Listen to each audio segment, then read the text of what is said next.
My world collapsed when I found out about my wife's affair. All her work dinners turned out to be excuses for something far more sinister. The lies, the betrayal. It was like a knife to my heart.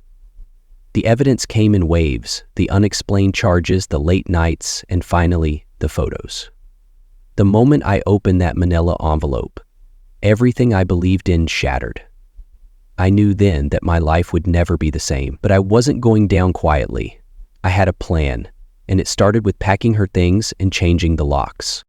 But before we dive deeper into this story, let me know where you're watching this from in the comments below. And if you enjoy stories like this one, don't forget to subscribe and hit the notification bell so you never miss out on future updates. Let's get started. Linda sat at the kitchen table, her fingers tracing the rim of her now empty coffee cup. The faint hum of the refrigerator and the occasional creak of the old house were the only sounds around her, amplifying the heavy silence. It was early evening and the fading sunlight cast long shadows across the room. The kids were at the neighbor's house, thankfully staying overnight. At least they wouldn't have to witness what Linda feared would soon unfold. Her chest felt tight, her breath shallow as she stared at the clock on the wall. Any moment now, Jim would return. She had tried rehearsing what she needed to say, but the words refused to come together in her mind. They felt foreign, inadequate to express the tangled mess she had created. A cold sweat broke out on her forehead as she imagined his reaction, the inevitable yelling, the hurt in his eyes. She had never seen him truly angry before, and the thought terrified her. Linda's gaze dropped to her hands, trembling slightly against the table. How had it come to this? She had always seen herself as a good wife, a good mother. A little flirting at work, a few lunches with a charming co-worker. It had felt harmless at first, even fun. But somewhere along the way, the line between innocent and wrong blurred, and before she realized it, she had crossed into a territory she never thought she'd find herself in. She clenched her fists, willing herself to stay calm. The truth couldn't wait any longer. For over a month, she had known something was wrong, but the test she'd taken a week ago confirmed it. Tonight, she would tell Jim everything. The knot in her stomach tightened as she heard the faint sound of a car pulling into the driveway. The rumble of a truck outside broke the stillness, pulling Linda from her spiraling thoughts. Frowning, she stood and moved toward the window, parting the curtain just enough to glimpse the large moving truck parked in the driveway. Her heart skipped. She wasn't expecting anyone, especially not a moving company. Her first thought was that they had the wrong house. As the doorbell chimed, Linda hesitated for a moment, a sinking feeling settling in her stomach. Steeling herself, she opened the door to a man in a uniform, clipboard in hand.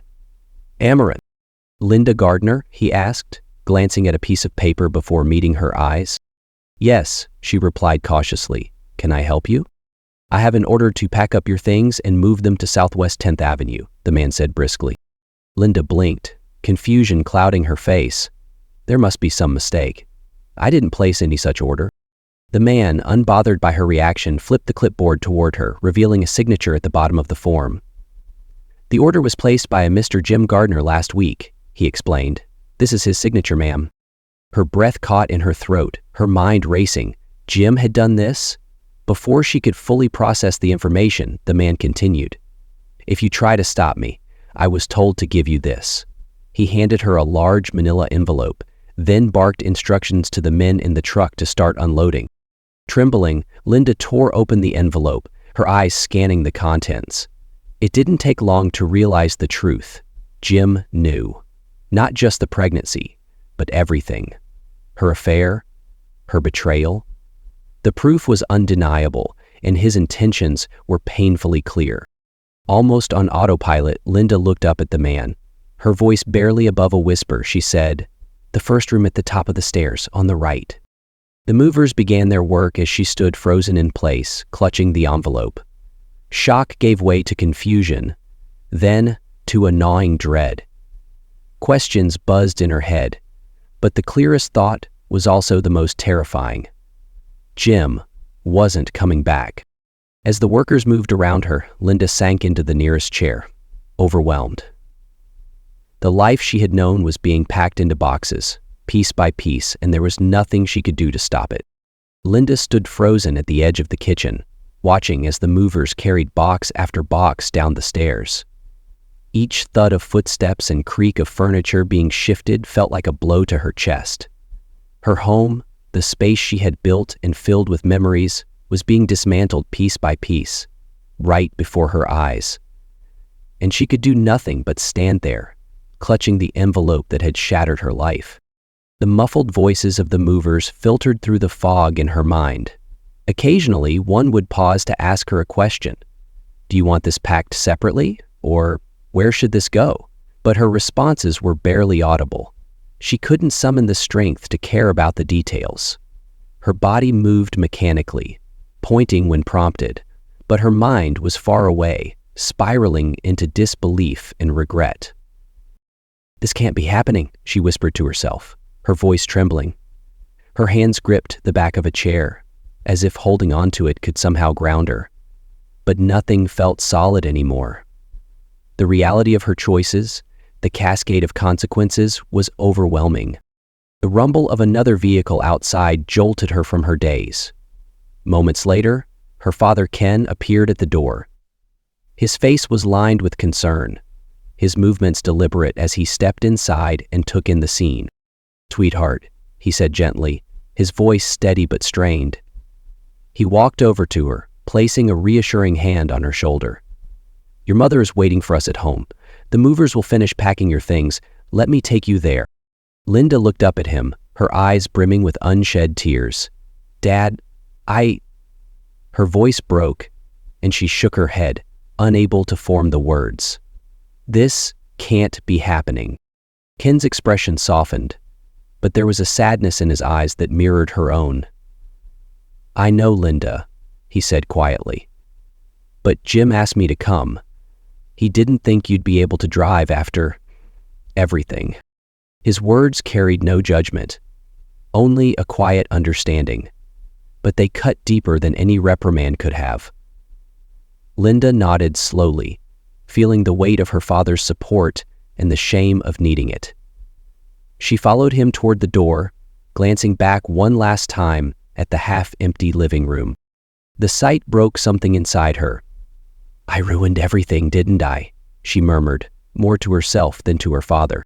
Ken paused, looking at her with a mix of compassion and firmness. "We all make mistakes, Linda. What matters now is how you handle what comes next." He guided her out to the car, his hand steady on her arm, as though afraid she might collapse under the weight of it all. As she slid into the passenger seat, Linda closed her eyes, the sound of the mover's footsteps fading behind her.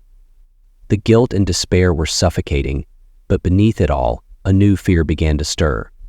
What would she do now? Jim stared at the clinic bill on his desk, the bold, itemized charges glaring back at him. A routine checkup and a B12 shot, Linda had said. But the charge for a pregnancy test was unmistakable. His stomach churned, a sinking realization taking hold. He set the bill down, his hands trembling slightly, and leaned back in his chair. His mind raced, searching for explanations, anything but the one that had begun to solidify in his thoughts. "She wouldn't," he murmured to himself, though the growing knot in his chest suggested otherwise. The memory of his vasectomy resurfaced, a deliberate decision they had made together to avoid future surprises after their second child. That procedure was supposed to eliminate any possibility of this scenario. So why? Why would Linda need a pregnancy test? The questions plagued him through the night, robbing him of sleep. By morning, he decided he needed answers. He picked up the phone and called a private investigator, his voice tight as he explained the situation. "I don't want to believe it," he said, "but I need to know the truth." The next few days were excruciating. He tried to act normal around Linda and the kids, but every smile, every glance felt forced. His heart clenched each time he saw her, a mixture of love, doubt, and anger warring within him. When the investigator finally called with the results, the confirmation hit him like a sledgehammer. Photos, receipts, and reports, all irrefutable proof of her betrayal. Linda had been meeting another man, David. Under the guise of work events and lunch, the betrayal was complete. Jim sat alone in his office that evening, the evidence spread out before him. He didn't cry, he didn't yell, he simply stared at the photos, his mind cold and calculating. The anger was there, a simmering rage beneath the surface, but it was tempered by a sense of clarity. His marriage was over. Now it was time to act. By the next morning, Jim had a plan. He called a locksmith, his voice steady as he made the request. "I need all the locks changed, including the garage door code. Leave me 5 sets of keys." There was no hesitation in his tone, no wavering. His decision was final. He then contacted a moving company, scheduling 2 crews to handle Linda's belongings. He went over every detail with precision, ensuring the timeline was airtight. When the movers arrived, he gave simple instructions. "Pack up everything in the master bedroom. I'll direct you if anything is unclear. Leave me 5 sets of keys when you're done." As the day progressed, Jim felt the weight of his choices pressing down on him. He didn't take pleasure in any of it. This wasn't about revenge. It was about regaining control of a life that had been upended by someone he trusted most. When the movers finished, Jim stood in the now empty bedroom. The space felt hollow, much like his heart. Yet, he felt a flicker of resolve. He wasn't just doing this for himself. He was doing it for their daughters, for the stability they deserved. "This is how it has to be," he muttered to himself, his voice firm. Turning away, he left the room, ready to face whatever came next. The diner was dimly lit, with the low hum of conversations and the occasional clink of silverware filling the air. Outside, parked in the far corner of the lot, Jim sat in his car, watching his 3 closest friends approach David, who had just emerged from the restaurant. David looked uneasy from the start, his steps faltering as he noticed the 3 men closing in on him. Jim stayed back, letting them handle the confrontation. His hands gripped the steering wheel tightly, his knuckles white, as he watched the scene unfold. His availability was just as limited. Bob, the largest of the group, spoke first. His tone was calm, but there was a dangerous edge to it. "David Collins, right?" David hesitated, his eyes darting between them. "Yeah." "Can I help you?" Bob smirked, leaning in just enough to make David step back. "Help us? No, but we're here to help you. Understand a few things."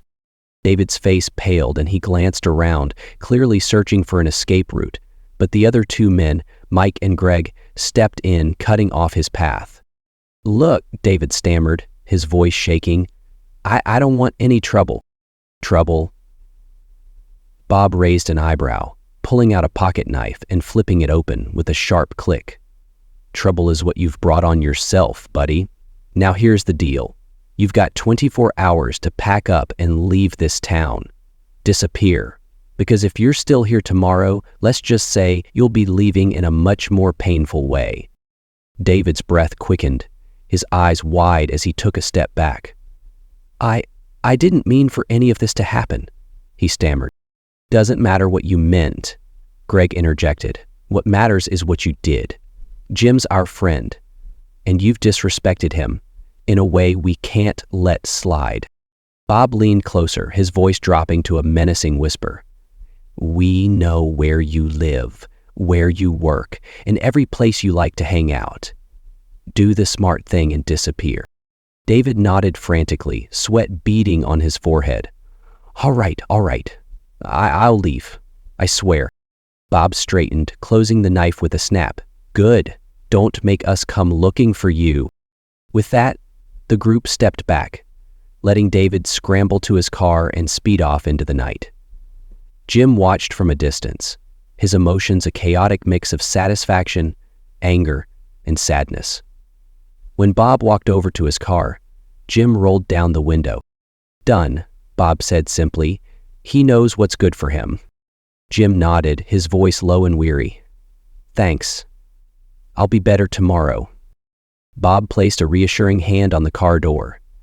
"You've got this, man. We're here for you." Jim nodded again, watching his friends walk away. For a brief moment, he allowed himself to feel the support they offered, but the ache in his chest remained. Tomorrow might be better, but tonight, the weight of betrayal still loomed heavy.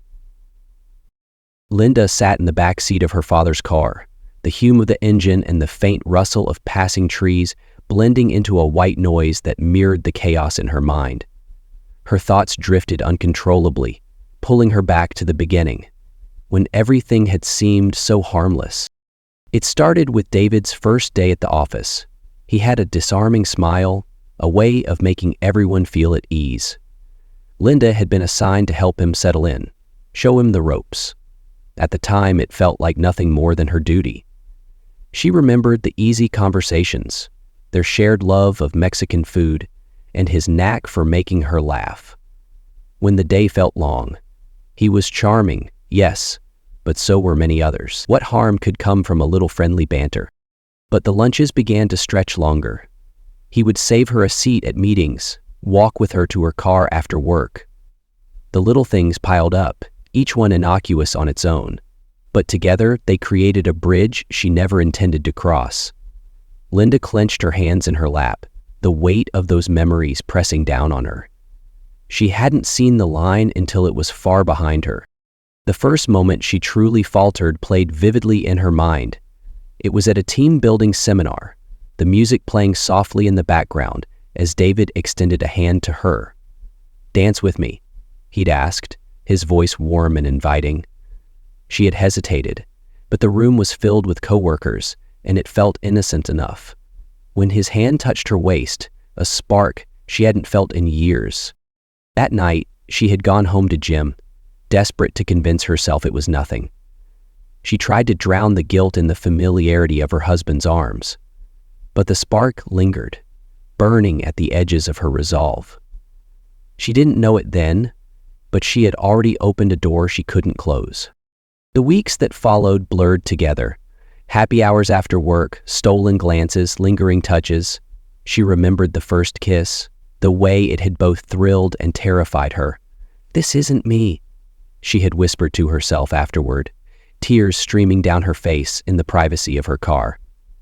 And yet the pull toward David only grew stronger. Linda's chest tightened as she recalled the nights they spent in hotel rooms, the excuses she made to Jim about late meetings or traffic delays. Each lie felt heavier than the last, yet she carried them anyway, telling herself that what she and David had was temporary, that it didn't define her. But deep down, she knew it wasn't true. The guilt gnawed at her, a constant shadow that loomed even in her happiest moments. She tried to rationalize it. Jim had grown distant, their marriage felt stagnant. She deserved to feel alive again. But now, sitting in the car with her father driving silently beside her, those excuses felt hollow. Her eyes filled with tears as she finally faced the truth. She had been selfish. She had traded years of trust and love for fleeting moments of excitement, and now everything she had taken for granted was gone. Linda pressed a hand to her mouth to stifle a sob, the weight of regret suffocating her. "I thought I could handle it," she whispered, more to herself than to her father. "I thought I could stop." Hen glanced at her briefly, his face etched with worry but also quiet disappointment. "We all think that until it's too late," he said softly. Linda turned to look out the window, the landscape blurring through her tears. She couldn't take back what she had done, but for the first time, she began to fully grasp the depth of her betrayal, and with it, the realization that she might never be able to repair what was lost. Jim sat in the lawyer's office, his jaw clenched, and his hands resting firmly on the polished oak table. The air in the room was cool, the hum of the overhead fan barely audible. Drafts of divorce filings, asset lists, and custody agreements. His lawyer, a sharp-eyed woman named Patricia, watched him closely, her pen poised over her notebook. "I want this done quickly," Jim said, his voice low but firm. 50-50 split of assets, no alimony, and I get full custody of the kids. Linda can have visitation, but she doesn't live with them. That's non-negotiable." Patricia nodded, adjusting her glasses. "The 50/50 split won't be an issue, but custody might be contested. Are you prepared to prove her unfitness as a parent?" Jim let out a bitter laugh. "I have all the proof I need," he said, sliding an envelope across the table. Inside were surveillance photos, receipts, and the pregnancy test results. "She's carrying someone else's child. My kids will not be raised in a house where they'll watch their mother build a life with the man she betrayed me with." Patricia opened the envelope and glanced at the contents, her expression remaining neutral but professional. "This will hold up in court," she said. "But if her lawyer challenges custody, it could get messy." Jim leaned forward, his gaze intense. "Fight me on this," he said, his voice steady but laced with steel, "and I'll make sure the whole world knows exactly what kind of person she is. I'm not bluffing, Patricia." Patricia met his gaze, nodding. "Understood. I'll draft the papers immediately and file for a restraining order to keep her away from the house until this is finalized." The following day, the papers were served to Linda at her parents' home. Jim didn't want to see her reaction, but he imagined the shock and anger on her face. He had already changed the locks on the house and canceled their joint accounts.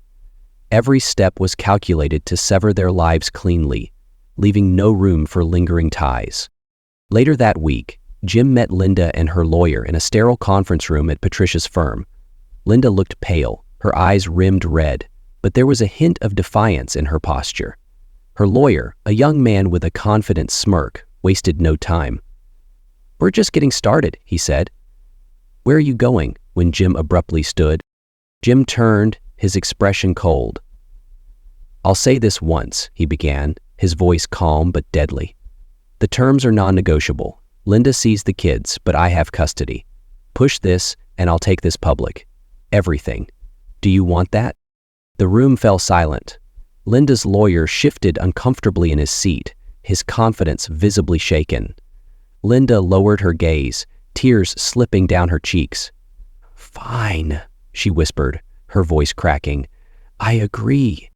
Jim sat back down, his heart heavy but resolute. Signing the papers felt like the final nail in the coffin of their marriage. As he left the office, he glanced at Linda one last time. Her face was a mixture of sorrow and guilt, but Jim felt no sympathy. "This is the end," he muttered to himself as he walked out into the sunlight. For the first time in weeks, he felt the faint stirrings of relief. The battle was over, but the healing had just begun. Jim sat on the living room couch, his daughters, Emma and Lily, on either side of him. Their small faces were filled with curiosity and a hint of worry as they sensed the seriousness of their father's tone. The room was quiet except for the soft ticking of the clock on the wall. Donna stood in the doorway, her presence a silent reassurance. Her arms crossed protectively as she watched her brother prepare to have one of the hardest conversations of his life. Jim took a deep breath, forcing himself to remain calm. His heart ached at the thought of what he was about to say, but he knew his girls deserved the truth, or at least as much of it as they could understand. "Girls," he began, his voice soft but steady, "I need to talk to you about something important." Emma, the older of the two at 9, tilted her head, her eyes searching his face. "What is it, Daddy? Did we do something wrong?" Jim shook his head quickly, his hand gently brushing her hair. "No, sweetheart. You and Lily didn't do anything wrong. This is about me and your mom." At the mention of their mother, Lily, only 6, clutched a stuffed bunny tightly to her chest. "Is Mommy okay?" she asked in a small voice. Jim swallowed the lump in his throat. "She's okay," he assured them. "But your mom and I have been having some problems, and we've decided that she's not going to live here with us anymore." Too loud and slightly panicked by her mom's concern, Jim exerted himself not to cry, and the mother gathered him close. Both girls stared at him, their expressions shifting from confusion to sadness. Emma's voice trembled as she asked, "Is it because you don't love each other anymore?" Jim hesitated, his heart breaking at the question. Sometimes, grown-ups have trouble getting along, even when they try very hard, he explained carefully. But that doesn't mean we don't both love you very much. You're the most important thing to both of us. Lily's eyes welled with tears. Will we still see Mommy? Jim pulled her close, wrapping his arms around her. Of course you will, he said firmly. You can see her whenever you want. She loves you, and I'll make sure you get to spend time with her. Donna stepped forward then, kneeling in front of the girls. Her smile was warm, but her eyes mirrored Jim's pain. And I'll be here to help too, she said. I'm going to stay with you for a while, so we can all figure things out together. How does that sound? Emma glanced between her father and her aunt, her voice cautious. Will you stay in my room, Aunt Donna? Donna laughed softly, ruffling her niece's hair. No, sweetie. I'll take the guest room. But I'll be close by if you ever need me. Jim felt a flicker of relief at Donna's presence. She had stepped in without hesitation, her unwavering support a lifeline in the chaos. We're going to be okay, Jim told his daughters, his voice steady despite the storm inside him. It might feel different for a while, but we'll figure it out. Together. The girls nodded slowly, their tears giving way to tentative acceptance. As they cuddled close to him, Jim held them tightly, silently vowing to be everything they needed. Despite the pain of the past weeks, this moment, grounded in love and honesty, was a step toward healing. The air in the lawyer's office was thick with tension, the kind that felt almost suffocating. Linda sat across from Jim, her hands clenched together on the polished table. Her face was pale, her eyes swollen from days of crying. Jim, on the other hand, sat rigidly, his gaze fixed on the stack of papers in front of him. His expression was calm but cold, his resolve etched into every line of his face. The lawyer spoke in measured tones, explaining the terms of the divorce for what felt like the 100th time. Linda barely registered the words. They were just background noise to the weight in her chest. When the lawyer handed her a pen, her fingers trembled as she reached for it. I'll sign, Linda said softly, her voice barely audible. She hesitated, looking up at Jim. But before I do, I need to say something. Jim didn't respond immediately. He leaned back in his chair, his arms crossed, waiting. His silence was more damning than any words he could have spoken. I've always loved only you, Linda began, her voice cracking. Tears spilled over as she continued. I made a terrible mistake, and I'll regret it for the rest of my life. But please believe me, Jim. You were always the only one. Jim's eyes met hers, hard and unyielding. He let her words hang in the air for a moment before responding. His tone measured but sharp. I guess not enough. Linda flinched as though the words were a physical blow. She looked down, a fresh wave of tears blurring her vision. She signed the papers with shaking hands, the sound of the pen scratching across the paper seeming to echo in the silent room. As Jim stood to leave, he gathered the documents without glancing at her. At the door, he paused and turned slightly. Since you and David seemed to hit it off so well at those team-building events, maybe you can call it a workplace injury. The remark was cutting, delivered with the kind of precision that left no room for misinterpretation. Linda's sobs filled the room as Jim walked out, letting the door close softly behind him. For him, it was over. For her, it was the beginning of a life shaped by her choices and their consequences. Linda sat on the edge of her childhood bed, staring out the window of her parents' house. The world outside seemed unchanged. Birds chirped, cars passed, life went on. But her world had crumbled, and the weight of her choices pressed down like a heavy shroud. She traced the frame of an old photo on the nightstand, one of her and Jim on their wedding day, their smiles radiant with hope and love. How had she let it slip away? She replayed every moment in her mind. The flirtations, the stolen glances, the nights she thought no one would find out. The spark she'd chased now felt like ash in her hands, and the price she'd paid was far greater than she ever imagined. She'd lost her marriage, her home, and most painfully, the unwavering trust of her daughters. They had hugged her during visits, but looked at her differently now, their innocent eyes asking questions they didn't yet know how to voice. Tears welled in her eyes. "I did this," she whispered, the words a bitter mantra. The consequences of her actions stretched before her like an endless road, and she knew there was no going back. Across town, Jim stood in the kitchen, pouring cereal into bowls for Emma and Lily. The morning was chaotic as always. Lily couldn't find her favorite hair clip, and Emma was debating whether her socks matched. Despite the noise, Jim felt a strange sense of calm. Donna was at the counter packing school lunches, humming softly. Her presence had been a godsend, a steady hand when he'd felt like he was drowning. He watched his daughters laughing, their voices filling the house with life. For the first time in weeks, Jim smiled, a genuine smile. This was his new reality, a single father navigating uncharted waters. But he wasn't alone, and he wasn't broken. His resolve to create a stable, loving home for Emma and Lily gave him purpose. As the girls grabbed their backpacks and dashed for the door, Jim paused for a moment, watching them. They were his anchor, his reason to move forward. The pain of betrayal still lingered, but in their laughter and the quiet support of Donna, he found solace and hope for the future.